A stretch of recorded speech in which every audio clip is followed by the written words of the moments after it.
Turabaye ikaze mwese mukumva kurikirana ETBC-TV muri kumwe na Rich Miladi size 611 nibo bagiye kugira share like na comment kugira ubandanye uronka ibikorwa bishasha bica kuri TV yanyu ETBC-TV. Uno wamanya tubashikiriza amakuru y'inkino avugwa mu Burundi y'abana avugwa hanze. Inkuru dufise kuno munsi ni inkuru nyinshi zivuga muri za Amerika to zigiye zitandukanye ku mugabane wa Burayi aho duhera ku mukinyi Diego Godin. Abamuzi baramuzi umukinyi Diego Godin yaciye mu mugwi wa Atletico Madrid yari na kapitene w'umugwi wa Atletico Madrid ku myaka yiwe 37 gusa. Diego Godin akaba yatangaje ko ahagaritse gukina umupira w'amaguru. Byatangaje abantu benshi kubona umukinyi w'imyaka 37 w'umunyayirigwe yahagaritse gukina umupira w'amaguru ku myaka 37 gusa. Tubanyaranya n'abakinyi bahagarikije gukina umupira w'amaguru hariho na David Silva yahoze akinira umugwi wa Manchester City acaja mu migwi itandukanye aca no mu mugwi wa FC Sevilla nawe yatangaje ko ahagaritse gukina ivy'umupira w'amaguru ku myaka 32 gusa. David Silva ndababwire imigwi yagiye aracamo n'ibikombe yagiye aratahukana nuko yamenyekanye cyane akina mu mugwi wa Manchester City aho yagiye aratahukana ibikombe bitandukanye, amenyekana akina no mu guserukira igihugu wa ARYOSHE usanzwe ari mu guserukira igihugu ca Espagne. David Silva rero akaba yatahukanye amaze yatahukanye muri karere yiwe umupira w'amaguru ero zibiri ari kumwe no mu guserukira igihugu wa Espagne, atahukana na Coupe du Monde imwe ari kumwe n'umugwi serukira igihugu wa Espagne mu 2010, atahukana na Premier League zigera kuri zine ari kumwe n'umugwi wa Manchester City n'umenyereza Pep Guardiola, atahukana na League Cup zitanu ari kumwe n'umugwi wa Manchester City, atahukana Coupe d'Angleterre zibiri ari kumwe n'umugwi wa Manchester City n'ibikombe bibiri by'umwami byo mu gihugu ca Espagne ari kumwe n'umugwi wa FC Sevilla. Rero ino mateka yagiye araranga umukinyi Bernardo Silva yahagaritse gukina umupira w'amaguru bivanye n'imvune yagize, acahitamo guhagarika ibijanye n'umupira w'amaguru. Izindi nkuru ziko ziravugwa turaja mu mugwi wa FC Barcelona ku mukinyi wayo Ousmane Dembele bivugwa ko agiye kuva mu mugwi wa FC Barcelona. Ndabibuse ko Ousmane Dembele amasezerano y'uwafisa azohera mu 2024. Rero itariki 31 z'ukwezi kwa kwindwi zikagira nuko Ousmane Dembele azosaja kuri clause liberatoire y'imiliyoni 50. Rero mugwi wa Paris Saint-Germain bavuze ko witeguye gutanga iyo miliyoni 50 kugira utanduka ugure uwo mukinyi ubashire no gusinyisha uwo mukinyi Ousmane Dembele. Rero amakuru avi Barcelona avuga ko Barcelona yo bari kiriyumvira kure kuri uwo mukinyi naho tutarabasha kuronka umuco kubijanye n'ivyo mukinyi. Akandi agakuru kavuga mu mugwi wa Real Madrid nuko agiye hanze ibiharuro by'abakinyi b'umugwi wa Real Madrid bako baragugwa mu iki gihe. Mayo nyinshi zageze ziragwa n'umugwi wa Real Madrid ikaba yasohoye abakinyi batatu bamaze kugugwa mwo mayo nyinshi zanditse ko amazina yabo. Umukinyi wa mbere naho ni Vinicius Junior akaba ari umukinyi wa mbere mayo nyinshi zimaze kugugwa ari mayo za Vinicius Junior, wa kabiri akaba Luka Modric na Jude Bellingham. Abo nibo bakinyi batatu b'umugwi wa Real Madrid bako barashoregwa mayo nyinshi gusumba abandi bagiye batandukanye. Turaja muri Bundesliga umugwi wa Bayern Munich ku mukinyi w'ibambari w'umunyasenegal ariwe Sadio Mane bivuga ko habaye ubwumvikane hagati y'umugwi wa Al Nassr hamwe n'umukinyi Sadio Mane hamwe n'umugwi wa Bayern Munich bumvikanye ko umukinyi Sadio Mane yo bagiye kugugwa n'umugwi wa Al Nassr akawusinyira muri seziza tukazomubona ari kumwe n'umugwi wa Al Nassr usanzwe ukinamo Cristiano Ronaldo. Rero abakinyi bazoba bagize attack y'umugwi wa Al Nassr igihe Sadio Mane azoja mu mugwi nuko abakinyi bako bavugwa ari umukinyi Talisca n'umukinyi Brozovic hamwe na Seko Fofana, tutibagiye na Alex Telles ari umukinyi akina inyuma mu mugwi wa Manchester United yaguzwe mu mugwi wa Al Nassr. Rero ikazoba ari umugwi ukomeye, akaba ari umugwi uzoba ukomeye muri saison igiye kuza.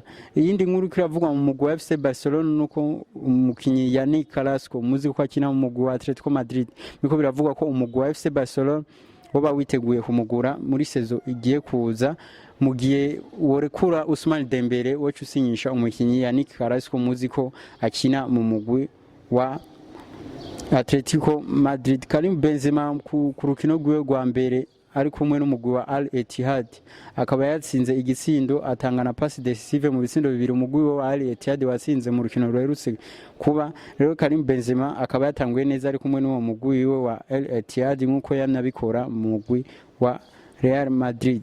Iyindi nkuru kiravuga ni umukinyi James Rodriguez muzi ko yaciye mu mugwi wa Real Madrid ava mu mugwi wa Real Madrid aja mu mugwi wa Paris Saint-Germain, ava mu mugwi wa Paris Saint-Germain aja mu mugwi wa Everton, inyuma kuva muri Everton akaja mu mugwi wa Besiktas. Biko biravuga ko James Rodriguez yarose umugwi nawe sundi ni umugwi wo mu gihugu ca Colombia ari umugwi wa Sao Paulo, bivuga ko agiye kusinyira imyaka 2 umugwi wa Sao Paulo mu gihugu ca Brazil.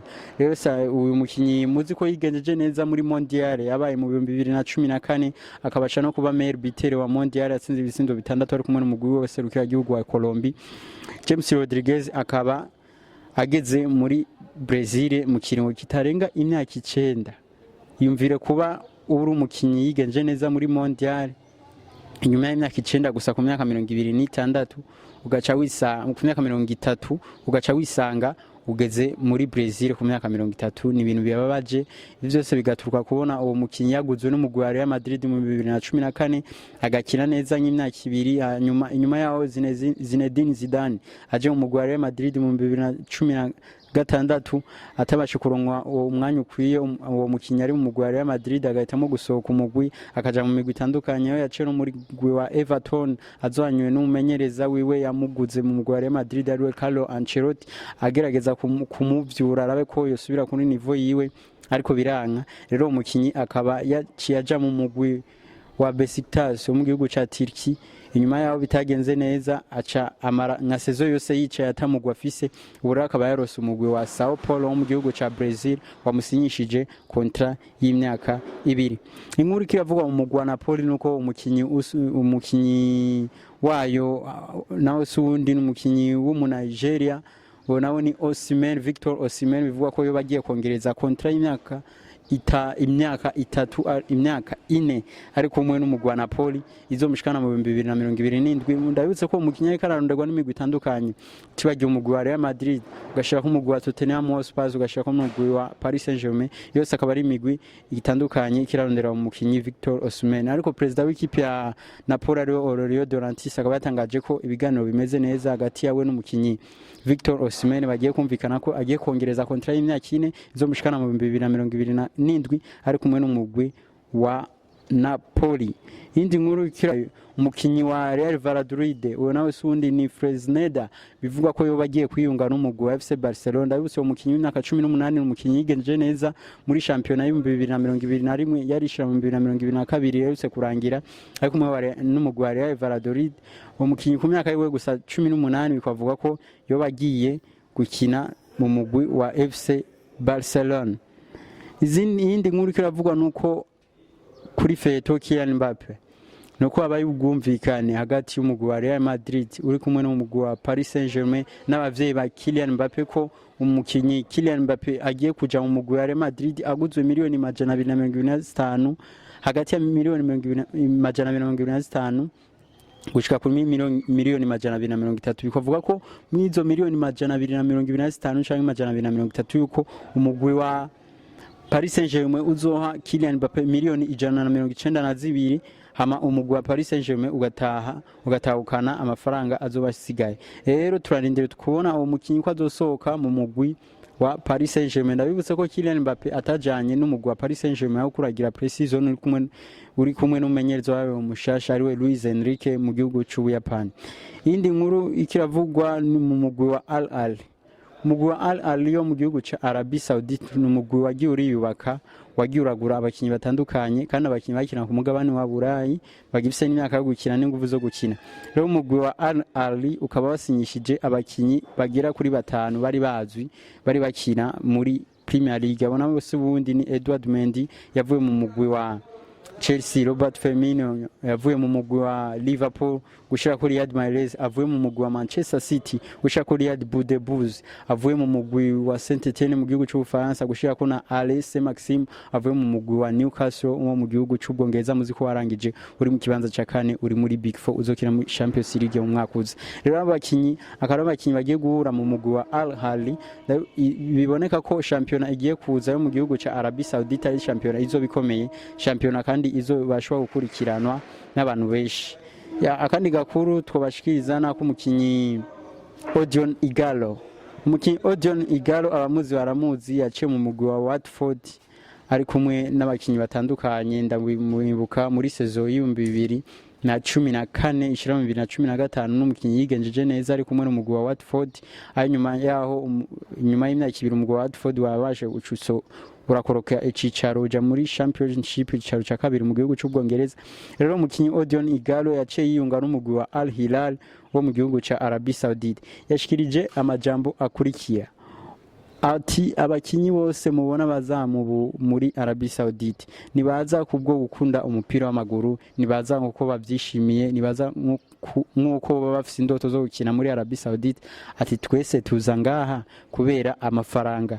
Ayo n'amajambo yashikirijwe n'umukinyi Odion Igalo. Abantu benshi bakaba batangajwe kubona n'amajambo yagiye aravugwa n'uwo mukinyi inyuma yaho abonye ko abakinyi benshi bako bariyunga baja mu gihugu ca Arabie Saoudite. Indi nkuru ikiravugwa mu mugwi wa Chelsea hamwe n'umugwi wa Brighton nuko abaye bwumvikane ku mukinyi wayo Seko Fofana akina hagati mu gihugu ku miliyoni 93 gusa, akaba ariho umukinyi Moses Caicedo. N'umukinyi Moses Caicedo yigenjeje neza ari kumwe n'umugwi wa Brighton muri saison irangiye, bikavuga ko kuri bumvikanye hagati y'imiliyoni 93 n'imiliyoni 100 ariyo miliyoni izogurwa uwo mukinyi yiyunga n'umugwi wa Chelsea muri saison igiye kuzana. Bose uwo mukinyi kwa kiri muto yagifise imyaka 23 yo gukina. Uwo mukinyi rero akaba ari umukinyi yigenjeje neza ari kumwe n'umugwi wa Brighton muri saison irangiye. Mwakoze mwese mwakurikiranye amakuru y'inkino, mukaba mwari kumwe na Rich Milad size 611. Niwe bagiye kugira share, like na comment kugira ubashe kuronka bikoba bishasha bica kuri TV yanyu. Ciao ciao.